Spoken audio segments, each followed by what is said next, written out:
சங்கர் இயக்கத்தில் வெளியா இருக்கிற கேம் சேஞ்சர் படத்தை பத்தி தான் பார்க்க போறோம். ஆந்திரா மாநிலத்துடைய முதலமைச்சரா ஸ்ரீகாந்த் இருக்கிறாரு. இவர் ஊழல் மலிந்த ஒரு ஆட்சியை தான் நடத்திட்டு வந்துட்டு இருக்கிறாரு. இவருடைய ஆட்சி காலம் நிறைவடைய இன்னும் ஒரு வருஷம் இருக்கக்கூடிய நிலையில இவருக்கு திடீர்னு ஒரு ஞானம் வந்தது மாதிரி இன்னும் இருக்கக்கூடிய இந்த ஒரு ஆண்டுலயாவது நாம ஒரு நல்ல ஆட்சியை கொடுத்துட்டு போகணும் அப்படின்னு நினைக்கிறாரு. இவருக்கு 2 வாரிசுகள், ஒருத்தர் எஸ் ஜே சூர்யா, இன்னொருத்தர் ஜெயராம். இவருடைய இந்த எண்ணத்துக்கு இந்த 2 வாரிசுகளுமே இடையூறா இருக்கிறாங்க. இதே வேளையில படத்துடைய கதாநாயகன் ஒரு IAS ஆபீசரா, ஒரு கலெக்டரா விசாகப்பட்டினத்துக்கு நியமிக்கப்பட்டு வராரு. வந்தவர் சில அதிரடியான நடவடிக்கைகளை மேற்கொள்றாரு. இந்த நடவடிக்கைகள் ஆளும் வர்க்கத்துக்கு எதிராக இருக்குது. இதன் பிறகு இந்த 2 தரப்புக்கும் இடையில் நடந்த மோதல் தான் இந்த படத்தினுடைய மொத்த கதை. சங்கர் என்னதான் கமர்ஷியல் படங்கள் எடுத்தாலுமே கூட அதுல ஒரு தனித்துவம் இருக்கும். அவருடைய படங்கள் எல்லாமே இயக்குனருடைய படமா தான் இருக்குமே ஒழிய கதாநாயகர்களுக்கான படமா எங்கேயுமே மாறாது. ஹீரோவுடைய இன்ட்ரோடக்ஷனுக்காக ஒரு சண்டை காட்சி, அதன் பிறகு பாடல், அதன் பிறகு ஹீரோவுக்கான தனித்த மாஸ் காட்சிகள், இந்த மாதிரி எல்லாம் எந்த படத்திலுமே இருக்காது. உதாரணமா அவருடைய முதல்வன், அந்நியன், அதன் பிறகு ரஜினியா நடிச்சு வெளியான சிவாஜி, எந்திரன் உட்பட இந்த அம்சங்களை நம்மளால பார்க்க முடியும்.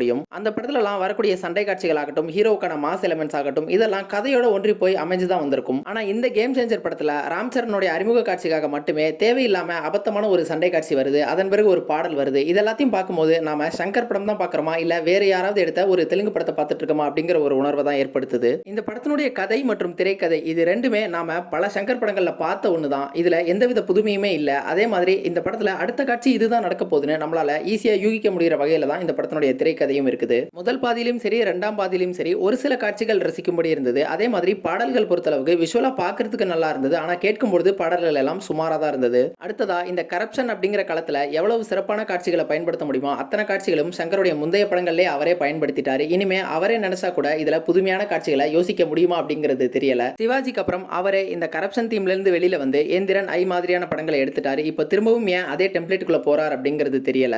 அவர் மீண்டும் ஐ மாதிரியான முழுக்க முழுக்க வித்தியாசமான ஒரு படத்தை எடுத்தார் அப்படின்னா அவரால் ஒரு நல்ல படத்தை கொடுக்க முடியும். மொத்தத்தில் இந்த கேம் சேஞ்சர் எந்தவித எதிர்பார்ப்பும் இல்லாமல் போனீங்க அப்படின்னா ஒரு சுமாரான படத்தை பார்த்த ஒரு உணர்வை ஏற்படுத்தும். ஆனால் சங்கர் படம் அப்படிங்கிற எதிர்பார்ப்போட போனீங்கன்னா உங்களுக்கு ஏமாற்றத்தை தான் கொடுக்கும்.